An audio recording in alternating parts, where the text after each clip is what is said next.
I opened my eyes to the sound of my ex-wife screaming at me, and I knew exactly what she was about to say. "You're being selfish, David. Melissa needs this opportunity. She's been accepted to Stanford. Stanford. And you're going to let your pride ruin her future?" The kitchen of our Denver townhouse looked exactly as I remembered. Same chipped Formica countertops. Same crooked calendar on the wall showing March 2019. Same sense of suffocating dread in my chest, except this time I knew how the story ended. I'd lived this moment before. 5 years ago, or 5 years from now, depending on how you counted, I'd caved to Jennifer's demands. I'd transferred my post 9/11 GI Bill benefits to her daughter Melissa, the stepdaughter who'd never called me anything but that guy Mom married. I'd signed away the educational benefits I'd earned through 4 years in the Marines, 2 tours in Afghanistan, and a piece of shrapnel still lodged near my spine that set off metal detectors. In my first life, I'd told myself it was the right thing to do. Jennifer had cried. Her mother had called me heartless.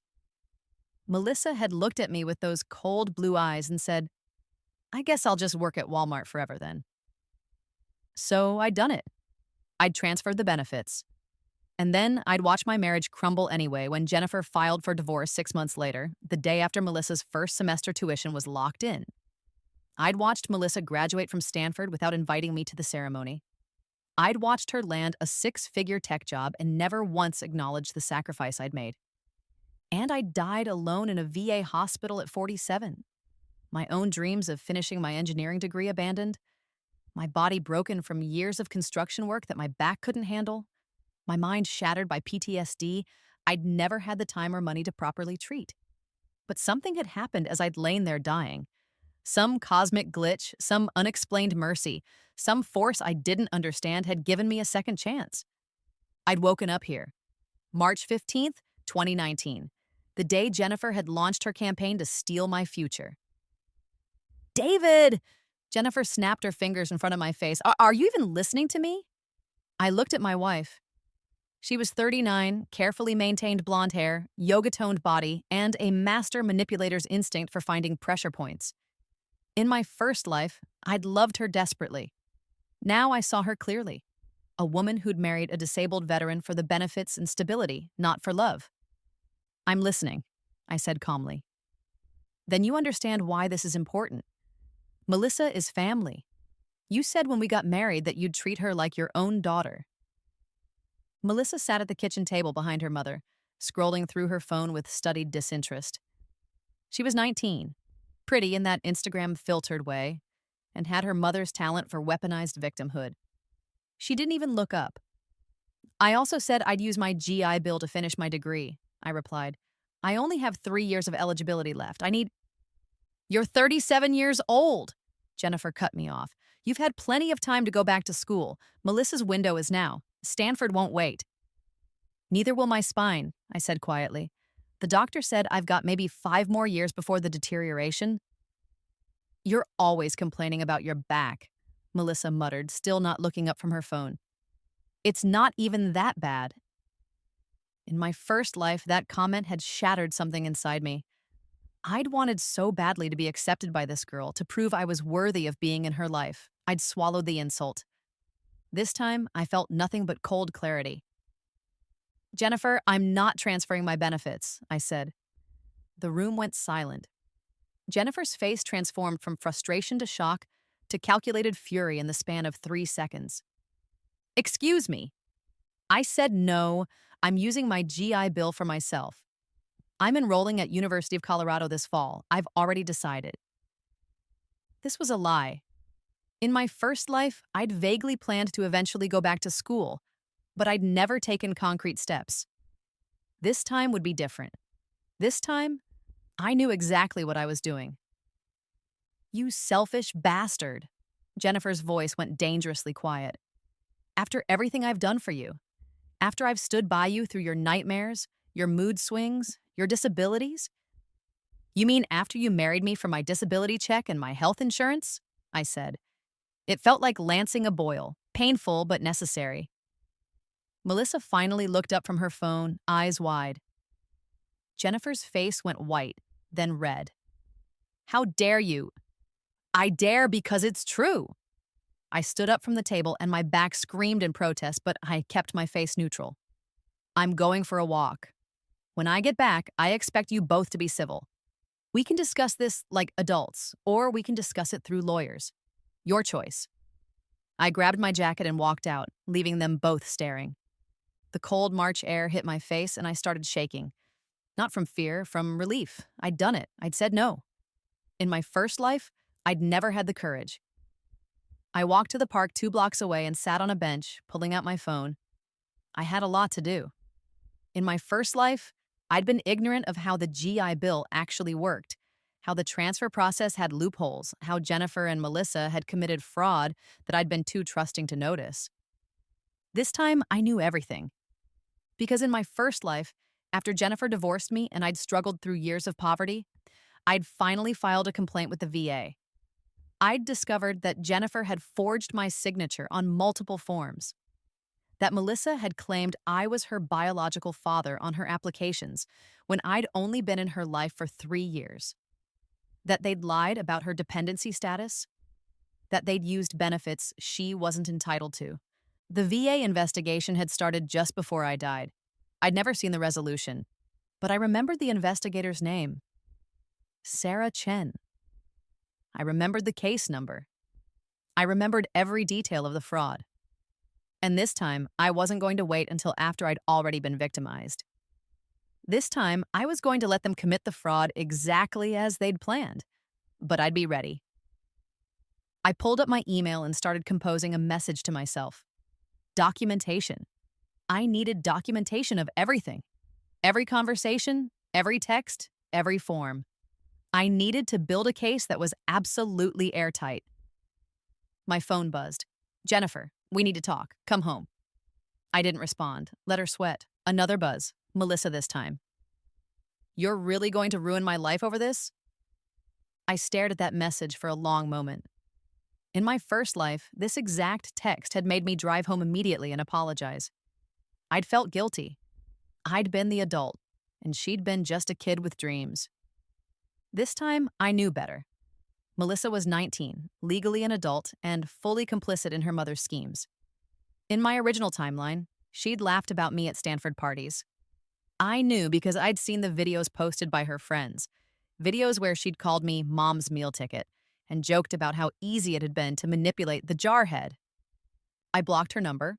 Then I made a call to someone I'd met at a VA support group in my first life, Marcus Webb, a paralegal who specialized in veterans benefits law. Marcus, this is David Torres. We met at the Denver VA group. Yeah, that's right. Listen, I need some legal advice. Hypothetically, if someone tried to fraudulently use a veteran's transferred GI Bill benefits, what would be the best way to document that for a VA investigation? Marcus was quiet for a moment. That's a very specific hypothetical, David. I know. Are you in trouble? Not yet. But I might be if I don't handle this right. Okay. First, understand that GI Bill fraud is a federal crime. If you have evidence someone's trying to defraud the VA, you need to report it immediately. But you need solid documentation. I listened carefully as Marcus laid out exactly what I needed to do. It aligned with what I remembered, but having it confirmed helped. When I hung up 30 minutes later, I had a clear plan. Step 1, let Jennifer and Melissa think they'd won. Step 2, document everything. Step 3, wait for them to commit the fraud. Step 4, destroy them. I walked back home slowly, rehearsing my performance. I needed them to believe I'd caved. It wouldn't be hard. In my first life, I'd always caved eventually. Jennifer was waiting in the living room when I walked in, her eyes red from crying.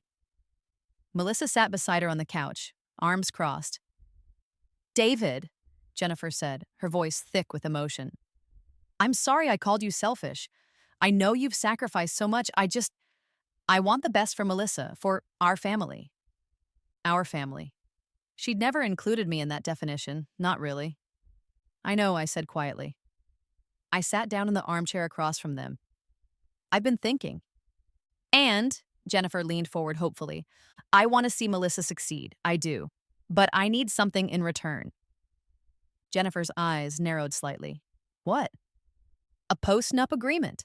If I transfer my GI Bill to Melissa, I want a legal guarantee that this marriage is solid. that we're committed, that I'm not just, I let my voice break slightly, that I'm not just being used. It was a beautiful trap. In my first life, Jennifer had assured me verbally that we were solid, that she loved me, that she'd never leave me. She'd refused to sign anything, and I'd been too proud to push. This time, I knew she'd refuse, and that refusal would be my first piece of documentation. Jennifer's face went through several emotions before settling on wounded innocence. David, how can you even ask that? After 3 years of marriage, you want me to sign a contract saying I love you? That's not how love works. It's how protection works, I said. I'm putting my future on the line. I just want some security. This is ridiculous, Melissa said. You're making this about you when it should be about my education. I looked at her, really looked at her. Melissa, do you think I owe you this? She blinked, surprised by the direct question. Yes. I mean, you're my stepdad. That's what family does. And what have you done for me? As family? Her mouth opened and closed. Jennifer jumped in. David, that's not fair. She's just a kid. She's 19, old enough to vote, old enough to serve in the military like I did, old enough to take responsibility. I kept my voice level. I'm not saying no. I'm saying I need to protect myself. If you both think that's unreasonable, then maybe we need to reconsider what kind of family this is. I stood up and headed toward the bedroom. I'm tired. Let's discuss this tomorrow when everyone's had time to think. I closed the door behind me and immediately pulled out my phone to make notes about the conversation. Everything they'd said, everything I'd said, time, date, witnesses present. Through the door, I heard Jennifer and Melissa talking in low, angry voices. I couldn't make out words, but I didn't need to. I knew from my first life how this would play out. They'd work on me. They'd love bomb me, guilt trip me, wear me down. And eventually, I'd sign the transfer papers just to make the fighting stop. Except this time, I'd be recording everything. The next morning, I woke to the smell of bacon. Jennifer never made breakfast. I shuffled into the kitchen to find a full spread: eggs, bacon, pancakes, fresh coffee. Morning, honey, Jennifer said brightly, kissing my cheek. She was wearing my favorite dress. I thought we could start the day right. Melissa even managed a small smile. Morning, David. I sat down, playing the role of the exhausted husband who just wanted peace. This looks great, thank you. I've been thinking about what you said, Jennifer began, sitting down across from me. And you're right, you deserve security. I was being emotional yesterday. My heart rate didn't change. I knew this tactic. Okay. So I talked to my mom this morning, and she suggested a compromise. What if, instead of a post-nup, we set up a family trust or something? Something that shows we're all committed to each other? A family trust. Brilliant. A legal structure she could control, that would mean nothing. That would cost me money to set up with a lawyer. But I'd still end up transferring the benefits with no real protection. That's an interesting idea, I said carefully. Let me think about it. There's a deadline, though, Melissa interjected. Stanford's financial aid office needs confirmation by April 1st. That's only 2 weeks. Of course there was a deadline. There was always a deadline with these two. I understand. I'll give you an answer by the end of this week. I took a bite of pancake. These are really good, Jen. She beamed. I'm glad you like them. The week that followed was a masterclass in manipulation. Jennifer was suddenly the perfect wife, attentive, affectionate, supportive. She bought me a new massage cushion for my back. She made my favorite meals.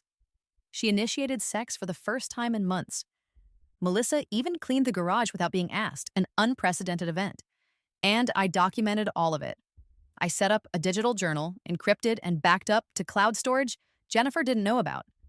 I recorded conversations with my phone in my pocket, legal in Colorado, a one-party consent state. I screenshotted every text message. I also quietly made some other arrangements.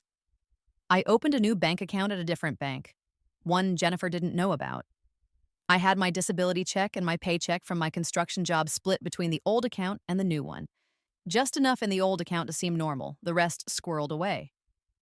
I contacted a divorce attorney for consultation. just to understand my options. In my first life, Jennifer had blindsided me with divorce papers. This time, I'd be ready. And I reached out to Sarah Chen at the VA Office of Inspector General. Miss Chen, my name is David Torres. I'm a Marine Corps veteran, and I have reason to believe someone may be attempting to fraudulently use transferred GI Bill benefits. What kind of fraud are we talking about, Mr. Torres? My wife is pressuring me to transfer my benefits to her daughter, who I believe is not eligible. I think they're planning to falsify documents. Have they committed fraud yet? Not yet. But I've been documenting their attempts to coerce me, and I wanted to create a record before anything official happens. That's very prudent, Mr. Torres. Here's what I need you to do. By Friday, I had everything in place. I walked into the kitchen where Jennifer and Melissa were waiting. I've made a decision, I said. They both looked up eagerly. I'm going to transfer the benefits to Melissa. Jennifer's face lit up. Melissa actually squealed and jumped up to hug me. I stood stiffly in her embrace, feeling nothing. But, I continued, and they both froze. I want that family trust set up first, and I want it in writing that if Jennifer and I divorce within the next 5 years, I get reimbursed for the monetary value of the benefits. Jennifer's smile tightened. David, we're not going to divorce. Why do you keep bringing that up? Because I need protection. Those are my terms. If you won't agree, then no transfer. I watched them exchange a glance. They were calculating. The GI Bill was worth roughly $100,000 in benefits for a school like Stanford. Could they get away with promising to reimburse me and then finding a loophole? Fine, Jennifer said finally. We'll set up the trust. I'll call a lawyer Monday. Good. Once the trust is established and the divorce clause is in writing, I'll start the transfer paperwork. I didn't tell them I'd never actually complete the transfer. I'd start it, let them think it was happening, and then pull the plug at the last possible moment.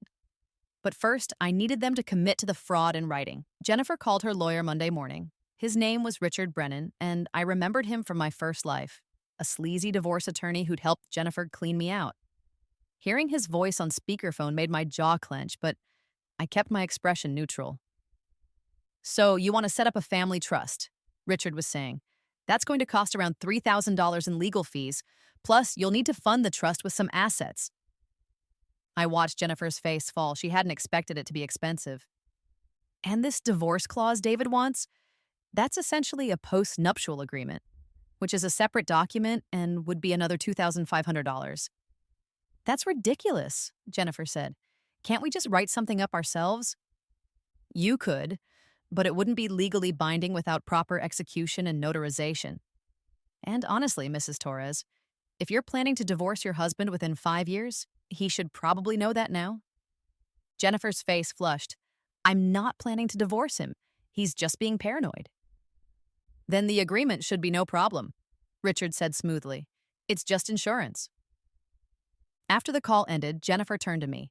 David, this is getting expensive. Can't you just trust me? Can't you just sign the agreement? I countered. If you're not planning to leave me, it costs you nothing. We stared at each other. Finally, she looked away. Fine, we'll do the post-nup, but you're paying for it. Half, I said.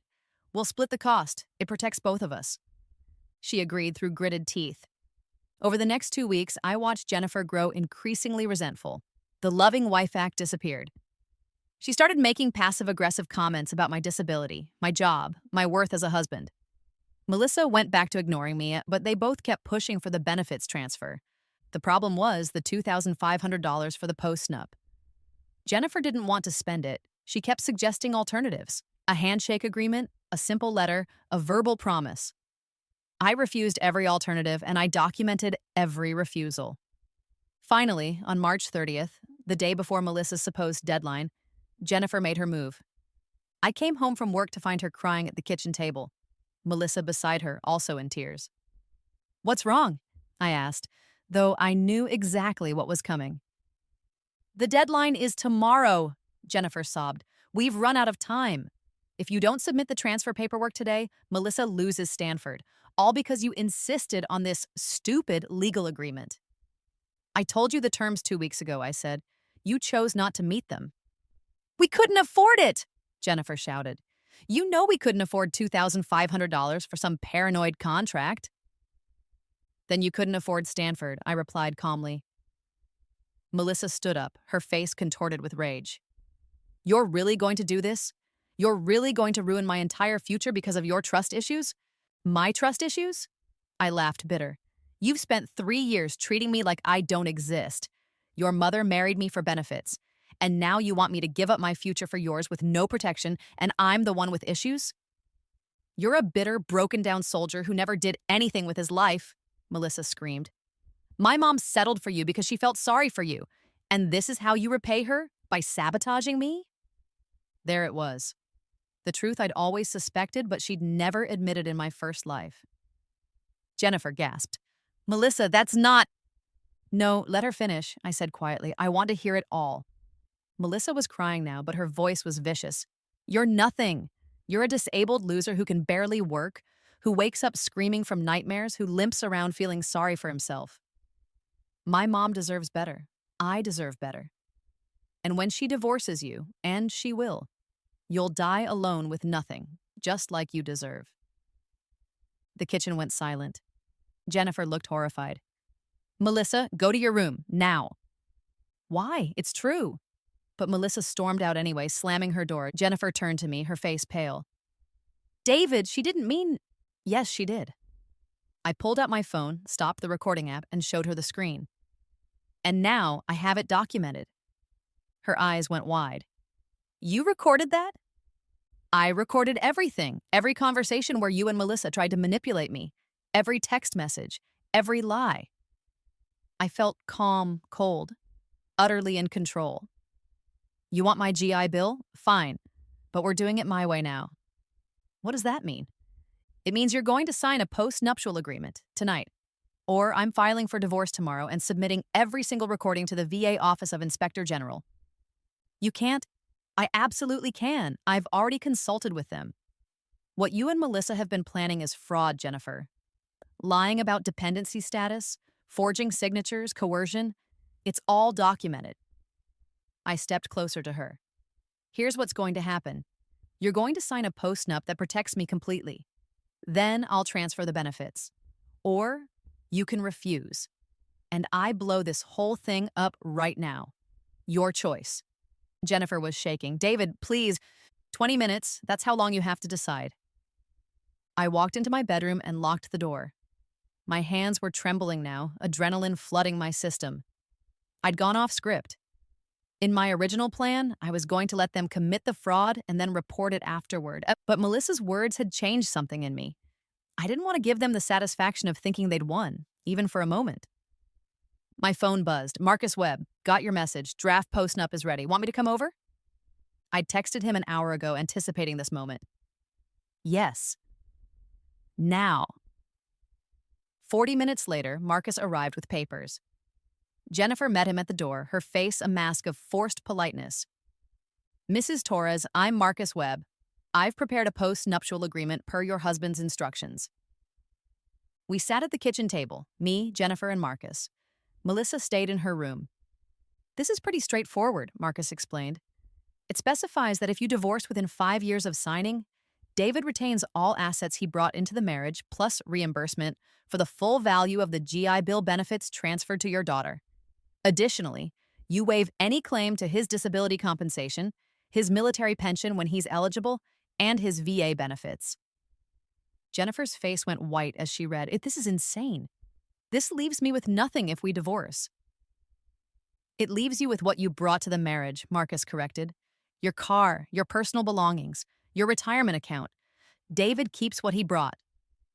I can't sign this. Then don't, I said, and explain to Melissa why she's not going to Stanford. Jennifer looked at me with pure hatred. You bastard. Sign it or don't. I don't care anymore. She picked up the pen. Her hand shook as she signed her name. Marcus notarized it on the spot. Congratulations, Marcus said, packing up his papers. You're now legally protected, David. After Marcus left, Jennifer went to Melissa's room. I heard shouting, crying, accusations. I didn't care, and I sat down at my computer and began the GI Bill transfer paperwork. I filled out every form carefully, accurately, Honestly, I uploaded all the required documentation, and then I sent a copy of everything, the transfer request, the post-nup, all my recordings, to Sarah Chen at the VA OIG. Miss Chen, as we discussed, here is documentation of the attempted fraud. I'm submitting the transfer paperwork as evidence. I will be withdrawing it before final approval. Please advise on next steps. Her response came within an hour. Mr. Torres, thank you for this documentation. Based on what you've provided, we're opening an investigation. Do not withdraw the paperwork yet. We need to see if they'll proceed with fraudulent claims. I'll be in touch. I sat back, staring at the screen. The trap was set. Now I just had to wait. The next 2 months were the strangest of my life. Or lives, I suppose. Jennifer was coldly polite, going through the motions of being my wife, but clearly counting days until the 5-year post-nup window closed. Melissa left for Stanford in August without saying goodbye to me. I went to my construction job, I came home, I documented everything, and I waited for the VA investigation to progress. In September, I got an email from Stanford's financial aid office. There was a problem with Melissa's benefits verification. Could Jennifer and I come in for a meeting?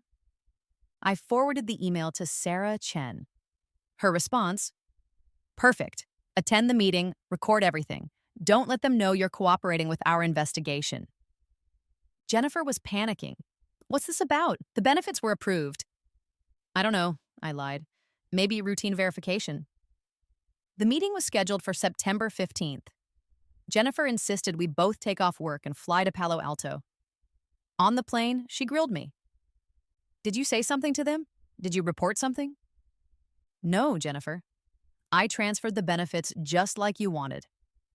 Then why are they questioning it? Routine audit, maybe? I shrugged. It's the VA. They're probably just covering their asses. At Stanford, we met with a financial aid officer named Mrs. Peterson and a VA representative named John Morales. They sat across from us in a small conference room, their faces professionally neutral. Thank you for coming, Mrs. Peterson began. We've received some questions from the VA about Melissa Torres's benefit eligibility. We need to clarify a few things. Of course, Jennifer said, her voice steady. Whatever you need. John Morales pulled out a file. Mrs. Torres, on Melissa's dependency verification form, you indicated that Mr. David Torres is Melissa's biological father. Is that correct? I saw Jennifer's face go pale. There might have been a mistake in the paperwork. David is her stepfather. So you knowingly provided false information on a federal form? No. It was an honest mistake. The form was confusing. Mrs. Torres, the form very clearly asks for biological parent information. Morales pulled out another document. We also have a FAFSA form where Melissa claimed David Torres as her biological father to increase her benefit eligibility. That's fraud. Jennifer grabbed my hand under the table. David, tell them it was a mistake. I pulled my hand away. I can't do that, Jennifer, because it wasn't a mistake. She stared at me. What? I looked at Morales. I've been cooperating with the VA Office of Inspector General. I have documentation of Mrs. Torres and her daughter planning this fraud. I have recordings of them discussing falsifying dependency status. I have text messages. I have everything. Jennifer stood up so fast her chair fell backward. You son of a bitch. Sit down, Mrs. Torres, Morales said firmly. We're not done here. I'm not sitting here and listening to Yes, you are. Or we'll have campus police escort you out, and you can explain to your daughter why she's being expelled for benefits fraud.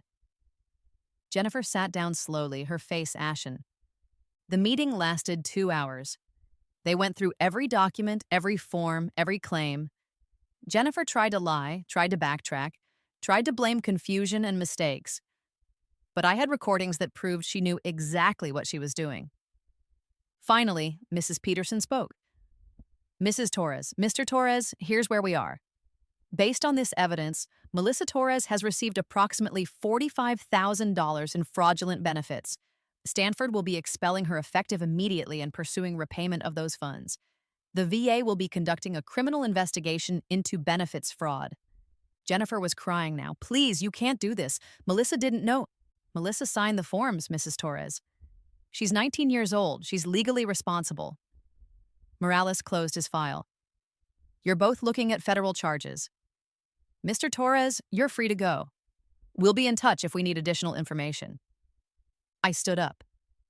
Jennifer grabbed my arm. David, please, don't do this. We can fix this. I'll sign whatever you want.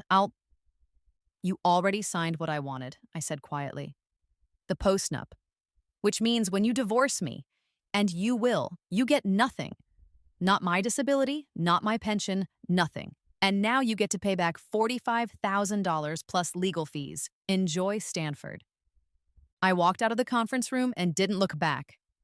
3 weeks later, Melissa was officially expelled.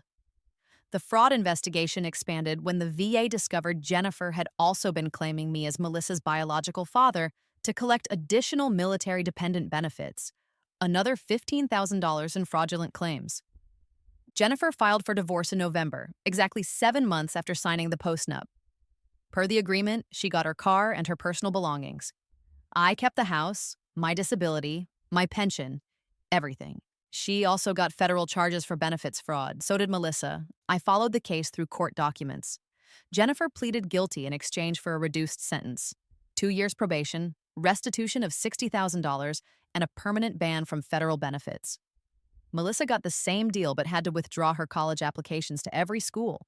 No institution would accept her with a federal fraud conviction. I saw Jennifer one last time at the final divorce hearing. She looked 10 years older, her carefully maintained appearance cracked. She didn't speak to me, didn't even look at me. The judge granted the divorce. We were done. I walked out of the courthouse into the Denver sunshine. It was March 2020 now, exactly 1 year since I'd woken up in this second chance. COVID would hit soon. I knew because I'd lived through it already. But this time I was prepared. This time I had savings, a plan, a future. I enrolled at University of Colorado in the fall, using my GI Bill exactly as I'd intended. I studied mechanical engineering, my back still hurt, my PTSD still flared, but I had the time and resources to manage both. I graduated in 2024 with a degree and job offers from 3 different aerospace companies. I chose Lockheed Martin working on satellite systems. I never remarried, didn't need to. I had friends from school, from work, from the VA support group.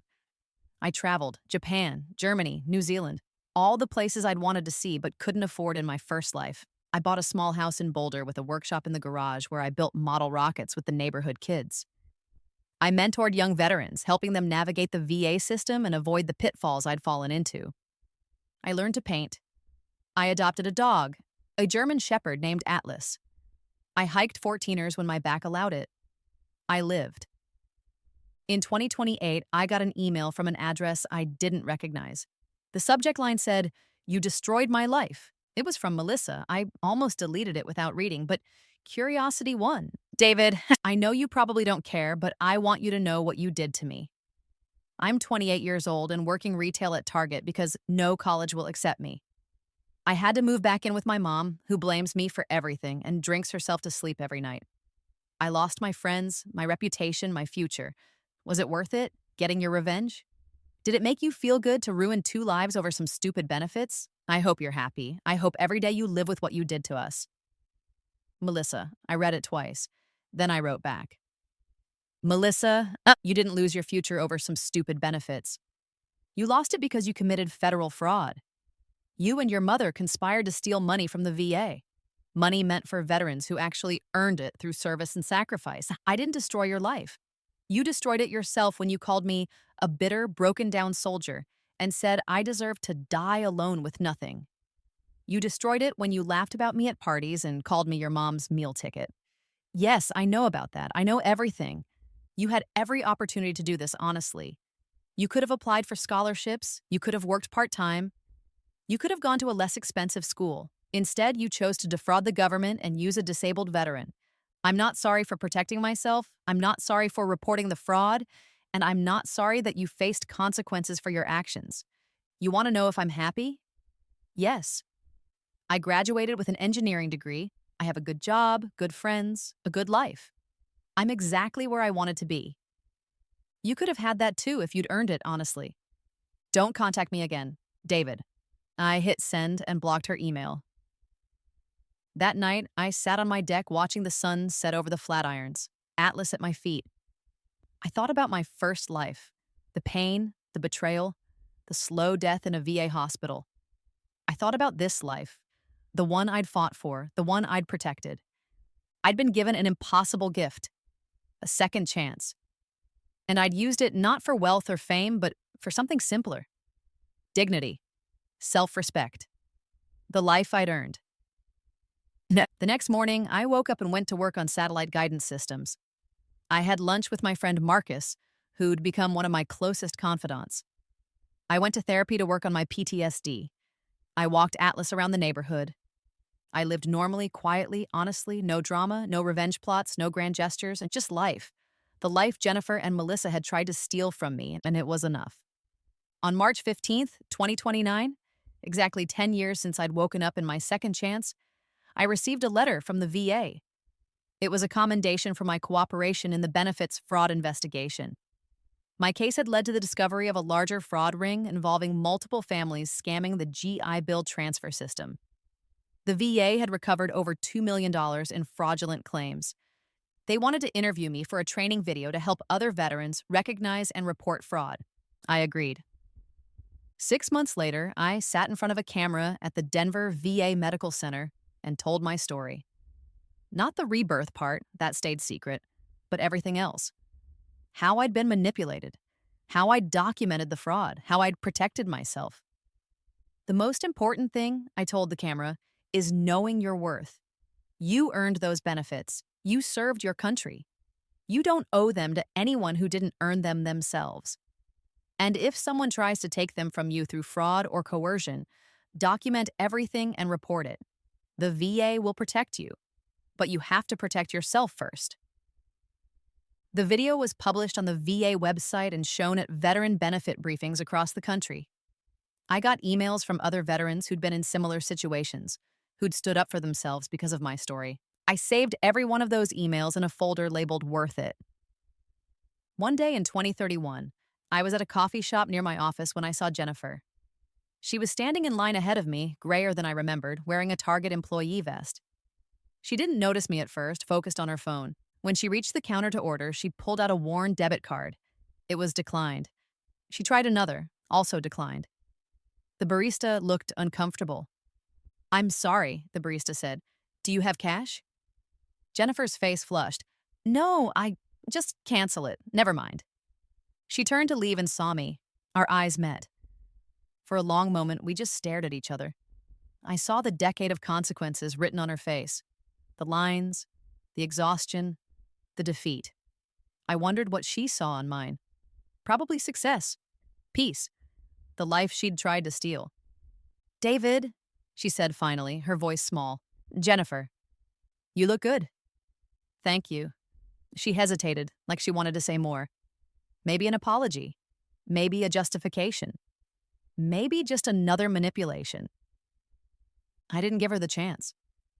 I stepped past her to the counter. "I'll have a large black coffee," I told the barista.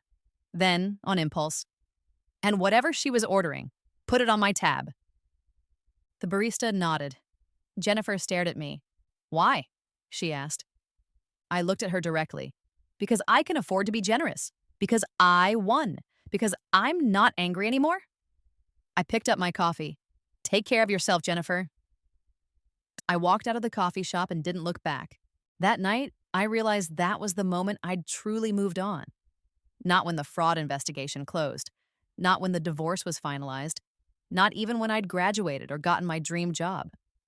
The moment I could buy my abuser a coffee without feeling anything but mild pity, that was freedom.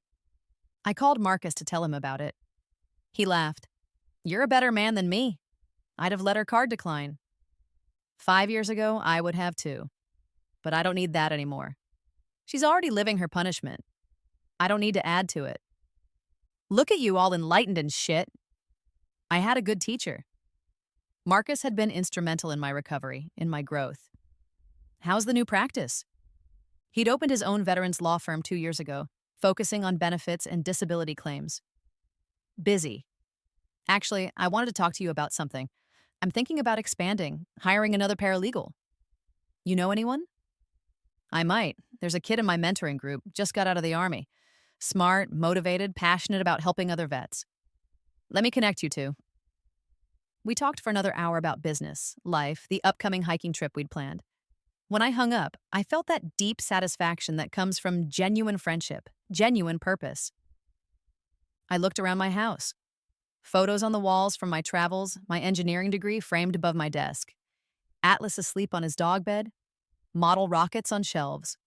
A life built on my own terms with my own effort, using the benefits I'd earned. I said that this was what Jennifer and Melissa had tried to take from me. Not just the GI Bill money, but the opportunity, the dignity, the future. And this was what I'd fought to protect. Not with violence, not with cruelty, but with documentation, patience, and the law. I'd won by refusing to be a victim, by knowing my worth, by standing up for myself even when it was hard, even when they cried and guilted and manipulated. I'd won by choosing myself. That night, I slept without nightmares for the first time in years. No explosions. No Jennifer's voice telling me I was worthless.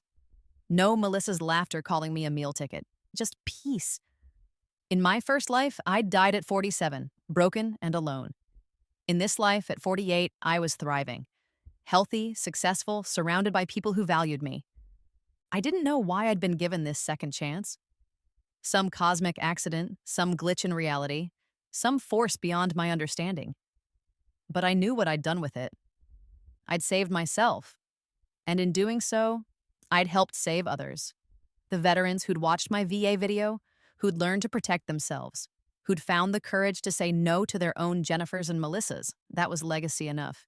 The investigation into the broader GI Bill fraud ring continued for years. It turned out Jennifer and Melissa had been part of a network of people exploiting veterans. Life coaches who taught military spouses how to maximize benefits, lawyers who specialized in helping non-eligible dependents falsify paperwork, even VA employees who took bribes to approve fraudulent claims. My cooperation had opened that entire can of worms. Dozens of people were charged, hundreds of fraudulent claims were reversed, millions of dollars were recovered. The VA reformed their transfer process, adding additional verification steps, making it harder to commit fraud. They created better protections for veterans being coerced by family members. I'd done that. Not intentionally, I'd just been trying to protect myself. But the ripple effects had changed the system. In 2033, I was invited to speak at a congressional hearing on veterans' benefits fraud. I sat at a long table in front of cameras and politicians and told my story again. The problem, I said, isn't just the fraud itself. It's the underlying assumption that veterans should sacrifice endlessly, that our benefits exist to be given away to others, that saying no makes us selfish. We need to change that culture.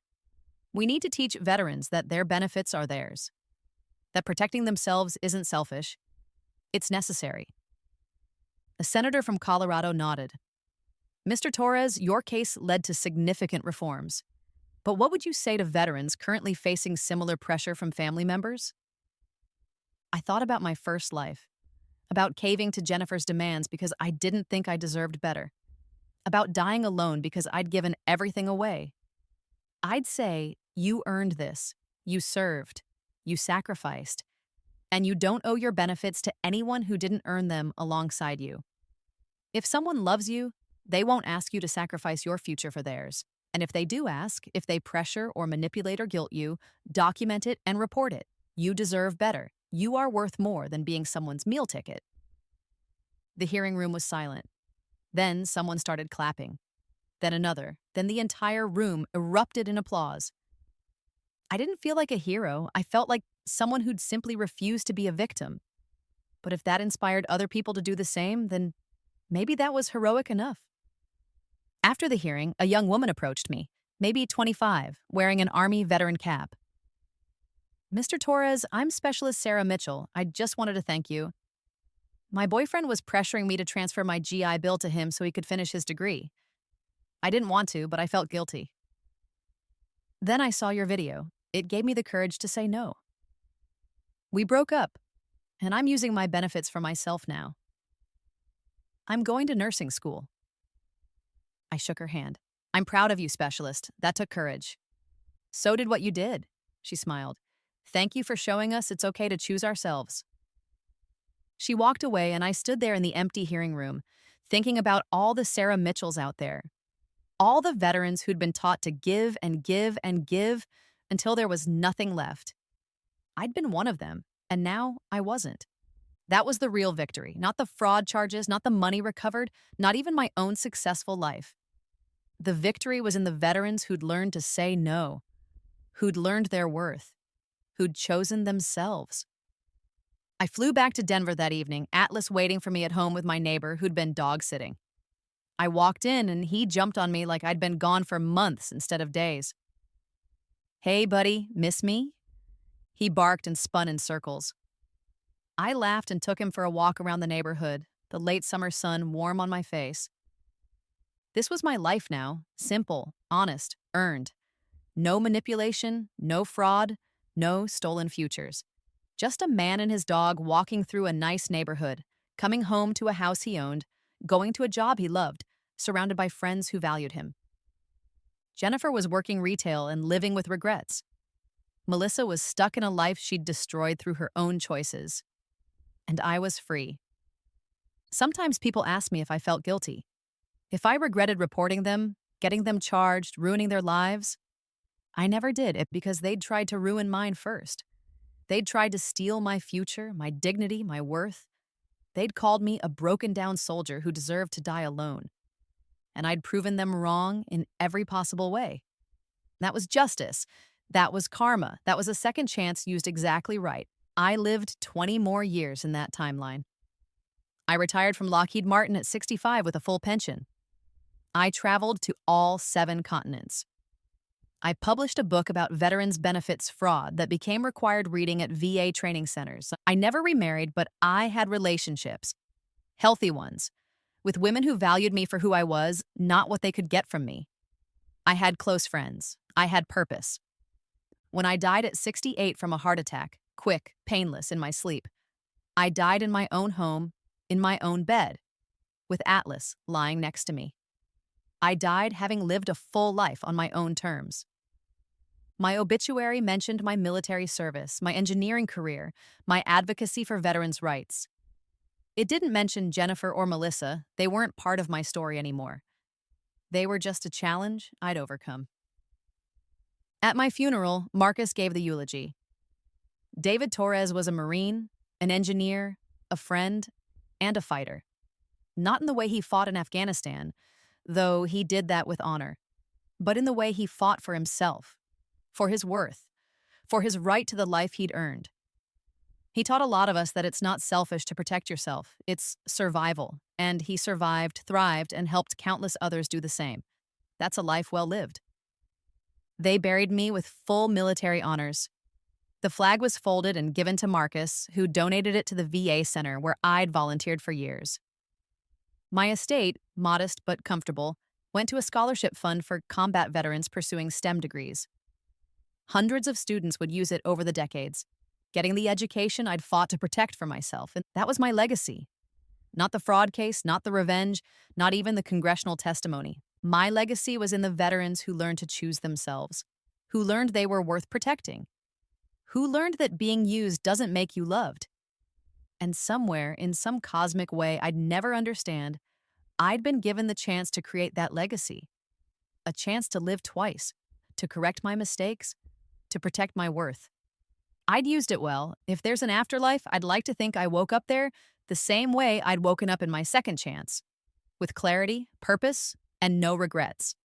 Because I'd done it. I'd protected myself. I'd lived on my own terms. I'd won. And that, in the end, was all that mattered.